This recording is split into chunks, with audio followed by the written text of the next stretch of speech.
Hey, it's Wilfer, and with the upcoming holiday season, I think it's important to talk about the Grinch. You see, the Grinch is more than just a green curmudgeon who steals presents. He's a cultural icon, a mirror that reflects and critiques the rise of modern holiday consumerism. This grumpy recluse from Mount Crumpet has become the clearest pop icon argument that the meaning of Christmas isn't something you can buy. So in this video, I'm gonna trace the character's origins and how the post-war culture shaped his creation, how the way it was adapted in the media amplified or destroyed the original message, and why the sprawling industry of Grinch-branded merchandise is both wildly ironic and, at the same time, actual proof of the character's power as the ultimate anti-consumerist symbol. So we're gonna go to the very beginning. Dr. Seuss, born Theodore Seuss Geisel, has said plainly where the Grinch came from. On the morning after Christmas, he saw a very Grinchish, this is his actual quote, a very Grinchish face staring back at him in the mirror and realized either Christmas or he had gone off the rails. So he wrote How the Grinch Stole Christmas in order to find that something that he had lost. Dr. Seuss wasn't inventing a villain, he was actually writing a sort of diagnosis. The Grinch's scheme to steal presents, feasts, and decorations tests a hypothesis. If you remove the consumer trappings, does Christmas disappear? So in the story, spoiler alert by the way, when the villagers sing anyway, the hypothesis fails and the Grinch's heart expands. The parable lands because it's simple, but the meaning behind the story has a lot of depth to it. Television colonized American living rooms around the 60s. In 1950, only about 9% of US households owned a TV. By 1960, roughly 90% did. The living room became an ad theater, and the holiday season was the perfect opportunity to take advantage of that and sell things to them directly in their homes. That 10-year leap, one of the fastest technology adoptions in US history, transformed both shopping culture and how the perfect Christmas was staged and sold. Around the exact same time, the credit card was introduced. What later became Visa was in 1958 called Bank AmeriCard, and by the 1960s, banks were licensing cards nationally and abroad, creating a mentality of spend now and figure it out later, which most families adopted, especially during the holidays. Scholars call this the age of persuasion. Television became advertising's prestige medium, marketers honed psychological appeals, and there is no debate that the early 60s marked the beginning of sustained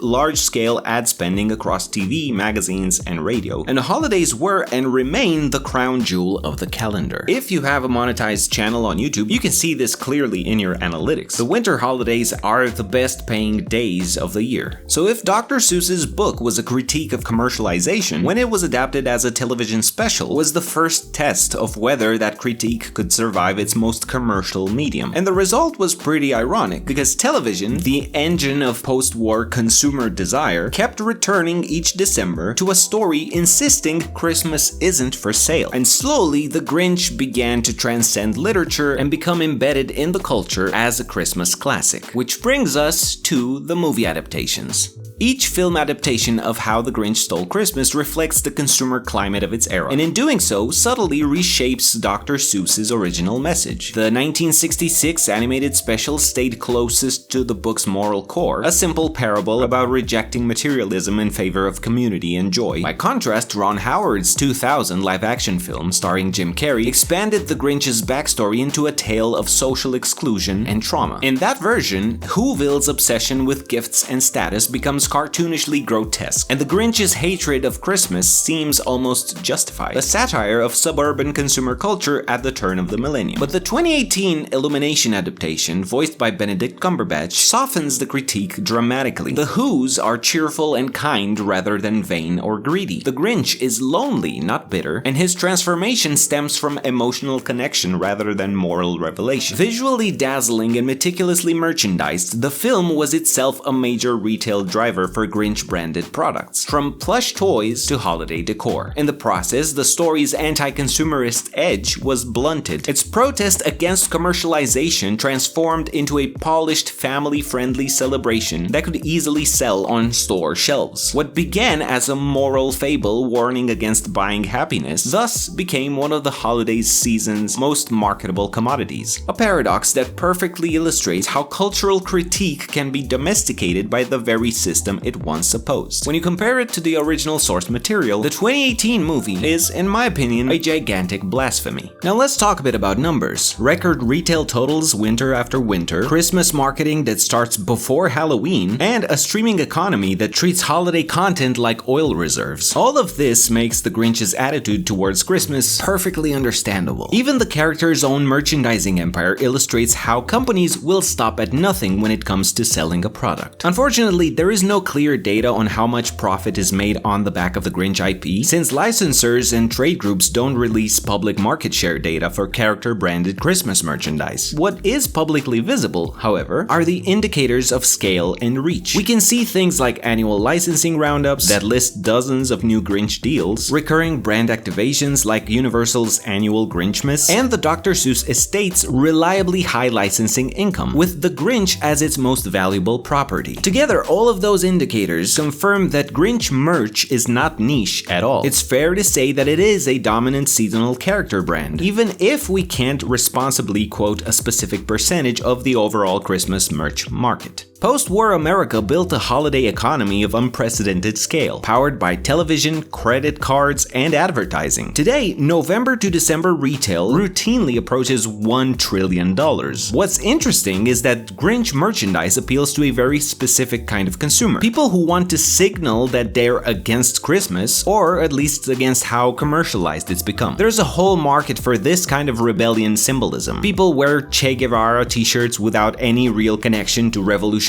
politics, they buy punk-inspired fashion from luxury brands, or they post anti-corporate slogans on their brand new iPhones. The same logic applies here. Wearing a Grinch sweater or hanging a Grinch ornament has become a way to say, I'm not like the rest of the Christmas crowd. It's a lighthearted rebellion against the season's overload of cheer. The irony, though, is that by buying into Grinch merch, they're participating in the exact commercial spectacle that the character was railing against, making the anti-Christmas statement itself part of the Christmas economy. The Grinch is now a fully licensed global property, spanning apparel, cosmetics tie-ins, home decor, video games, Grinchmas live events, and more. Licensing trade publications routinely spotlight new waves of deals each holiday season. So even without public market share data, the scale of these partnerships is unmistakable. As such, the Dr. Seuss estate continues to rank among the world's highest earning literary and character estates, generating tens of millions in annual revenue. The irony couldn't be clearer. The Grinch, once the face of anti-commercial sentiment, is now a central pillar of the holiday economy who was meant to critique. His image moves merchandise, drives theme park attendance, fuels social media campaigns, and anchors corporate holiday calendars. It's a reminder that even rebellion, when it's marketable, finds a price tag. In the end, the Grinch